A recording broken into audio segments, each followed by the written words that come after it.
നമസ്കാരം, ഞാൻ മനോജ് നെടിയാക്കൽ. കേരളത്തിൽ മാറ്റമില്ലാതെ എണ്ണവില, റബ്ബർ വിലയിൽ ഉയർച്ച. തായ്ലൻഡിൽ റബ്ബർ വില ഉയർന്നതോടെ ഇറക്കുമതിക്കാർ പുതിയ കച്ചവടങ്ങൾക്ക് നീക്കം നടത്തി. നേരത്തെ വിലയിടിവ് പ്രതീക്ഷിച്ച് ചരക്ക് സംഭരണത്തിൽ നിന്നും വിട്ടുനിന്ന ചൈനീസ് വ്യവസായികൾ റെഡി അവധി വിപണികളിൽ ഇന്ന് ഉത്സാഹം കാണിച്ചു. ബാങ്കോക്കിൽ ഷീറ്റ് വില കിലോ 302 രൂപയിലേക്ക് കയറി. വിദേശത്തു നിന്നുള്ള അനുകൂല വാർത്തകളെ തുടർന്ന് കൊച്ചിയിൽ 4ാം ഗ്രേഡ് റബ്ബർ വില കിലോ 3 രൂപ കയറി 273 രൂപയിലും 5ാം ഗ്രേഡ് 269 രൂപയിലും വ്യാപാരം നടന്നു.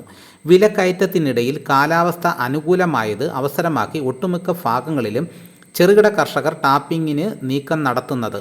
അടുത്ത 2 ആഴ്ചകളിൽ പുതിയ ചരക്ക് വരവിന് അവസരം ഒരുക്കാം. ഉൽപാദന മേഖലയിൽ നടന്ന ഏലക്ക ലേലത്തിൽ കയറ്റുമതിക്കാരും ആഭ്യന്തര വ്യാപാരികളും ചരക്ക് സംഭരിക്കാൻ മത്സരിച്ചു.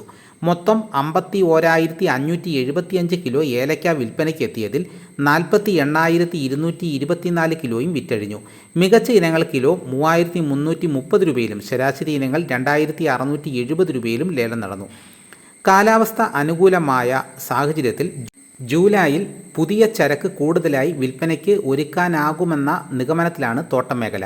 പച്ചത്തേങ്ങയും കൊപ്രയും വിൽപ്പനയ്ക്ക് ഇറക്കുന്നതിൽ തമിഴ്നാട്ടിലെ വൻകിട തോട്ടങ്ങൾ വരുത്തിയ നിയന്ത്രണം വിലക്കയറ്റത്തിന് വഴിയൊരുക്കി. കഴിഞ്ഞ പല ദിവസങ്ങളിലും മില്ലുകാർ കൊപ്ര സംഭരണത്തിൽ നിലനിർത്തിയ തണുപ്പൻ മനോഭാവം വിലയെ കാര്യമായി ബാധിച്ചതാണ് ചരക്ക് പിടിക്കാൻ കാർഷിക മേഖലയെ പ്രേരിപ്പിച്ചത്. തമിഴ്നാട്ടിൽ വെളിച്ചെണ്ണ വില ക്വിൻ്റലിന് 325 രൂപ വർദ്ധിച്ച് 18,175 രൂപയായി. കേരളത്തിൽ എണ്ണ വിലയിൽ മാറ്റമില്ല. അപ്പോൾ റബ്ബറിന് ഡിമാൻഡ് വർദ്ധിച്ചു, വെളിച്ചെണ്ണയ്ക്കും തേങ്ങയ്ക്കും ഡിമാൻഡ് കുറഞ്ഞു. അപ്പോൾ ഇതാണ് ഇന്നത്തെ വിപണി വിശേഷങ്ങൾ. ഇതോടുകൂടി വീഡിയോയുടെ പൂർണ്ണമാകുന്നു.